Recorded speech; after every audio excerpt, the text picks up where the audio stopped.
Dans les actes 1, 2 et 3, nous avons privilégié faire entendre les propos d'experts de par le monde pour parler de la pollution. Les spécialistes ont relaté la vitesse à laquelle s'installent les produits polluants dans la nature. Il est impératif d'attirer l'état d'urgence écologique. Parce que la pollution est devenue une menace de guerre écologique qui nécessite une mobilisation à la fois des pouvoirs publics et de citoyens, le défi est énorme parce qu'il s'agit de créer des plans de redressement qui puissent faire basculer l'effort de croissance économique dans la consommation des produits dégradables. Un programme conséquent qui nécessite la coopération de tous. Le monde entier est impliqué pour sauver la nature, en remédier et relever les défis de l'économie durable. Il va sans dire d'évoquer un état d'urgence de nuisances dévastatrices qui détruisent l'écologie. Nous percevons un état d'appauvrissement du monde et de la nature qui va aux dépens de la vie même. Les pouvoirs publics doivent prendre des mesures qui s'imposent. Il faut pénaliser les actes de crimes écologiques. La nature est en danger. La gestion régulée des ressources va de la défense de la survie. La nature est dans son intégralité transformée en gestion économique.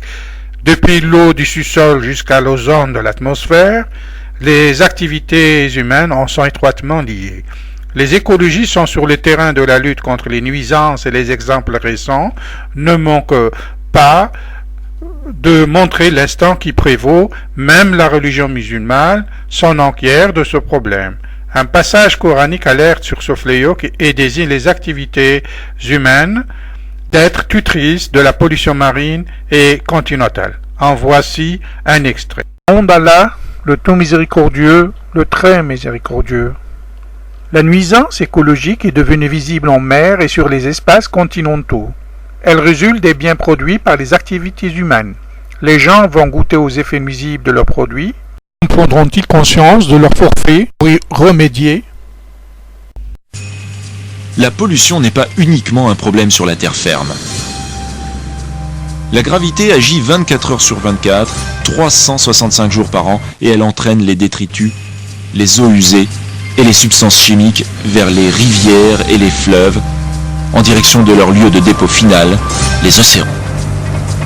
Contaminant sans cesse l'eau douce, nous mettons les baleines et leur habitat marin en grand danger, et nous avec. Émissions et retombées radioactives des usines nucléaires, pollution industrielle, émissions de gaz carbonique par les automobiles ou utilisation de bombes aérosols contribuent à la dégradation de l'environnement. La destruction massive des forêts, notamment en Amazonie et en Asie du Sud-Est, entraîne quant à elle un déséquilibre significatif des écosystèmes. La pollution marine provoquée par le naufrage de pétroliers complète ce panorama. Trous dans la couche d'ozone à l'origine de changements climatiques, pluies acides qui dégradent les forêts, notamment en Europe centrale. Marées noires dont les espèces animales évoluant en milieu marin sont les premières victimes, ou êtres humains atteints de maladies graves, sont les conséquences préoccupantes de ces pollutions. Afin de lutter contre ces menaces et de sensibiliser l'opinion, les organisations écologistes telles que WWF ou Greenpeace se mobilisent. Les scientifiques tentent pour leur part de mesurer précisément leurs effets sur l'environnement et des solutions concrètes voient le jour, à l'instar du traitement des déchets nucléaires, qui n'est toutefois pas sans risque.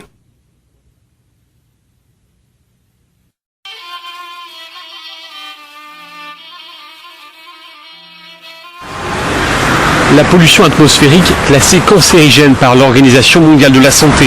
L'annonce en a été faite la semaine dernière. Le rapport complet a été rendu public ce jeudi.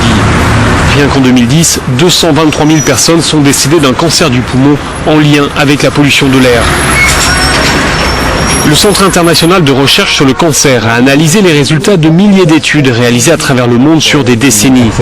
Le docteur Dana Loomis travaille dans ce centre de recherche. Euronews est allé à sa rencontre. Carte à l'appui, il expose les zones où la pollution de l'air est la plus dangereuse pour la santé. Il y a une très forte concentration de pollution en Asie, dit-il, mais aussi en Afrique, ce qui peut paraître un peu étonnant.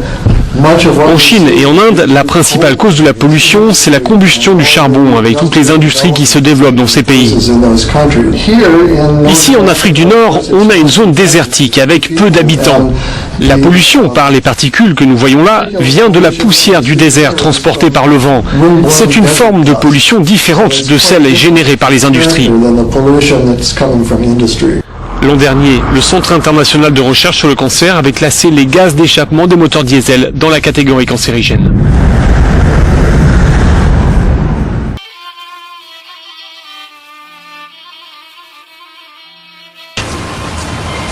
Il faut agir vite, et de nombreux adolescents ont décidé de prendre les choses en main. Ils veulent s'assurer que le monde dont ils vont hériter possédera des rivières et des océans plus propres. Partout dans le pays, les jeunes font la collecte des détritus, ferment les robinets d'eau et étudient de plus près la manière de protéger leur environnement. À Saginaw, dans le Michigan, de jeunes écologistes ont soumis leurs rivières à des examens et y ont trouvé des niveaux élevés de pollution par les eaux usées des égouts. Ils ont provoqué une prise de conscience à une réunion du conseil municipal de leur ville, puis ont organisé un nettoyage général de la rivière. À Washington, dans le district de Columbia, des élèves ont lancé un programme de recyclage destiné à nettoyer l'environnement et à récolter des fonds importants pour les événements dans leurs écoles. Des adolescents de Hopkinton, dans le Massachusetts, ont demandé à une entreprise locale d'éliminer leurs déchets toxiques afin de réduire les rejets dangereux des substances chimiques qui menacent les rivières en Nouvelle-Angleterre. Vous aussi pouvez contribuer à la protection de l'environnement. Utilisez moins d'eau et réparez vos robinets qui fuient. Organisez un nettoyage de votre rivière, fleuve ou sentier naturel près de chez vous. Lancez un programme de recyclage dans votre école. Emportez un sac lors de votre prochaine promenade sur une plage et mettez-y les détritus rejetés le long du littoral. Des milliers de mammifères marins et d'oiseaux de mer meurent chaque année après avoir mangé des détritus ou en se prenant dans les sacs en plastique. N'oubliez pas que le recyclage des déchets commence avec vous. Si je ne fais rien pour avoir une eau propre, qui le fera et quand ? Le futur de nos océans et des baleines qui y vivent dépend de nous.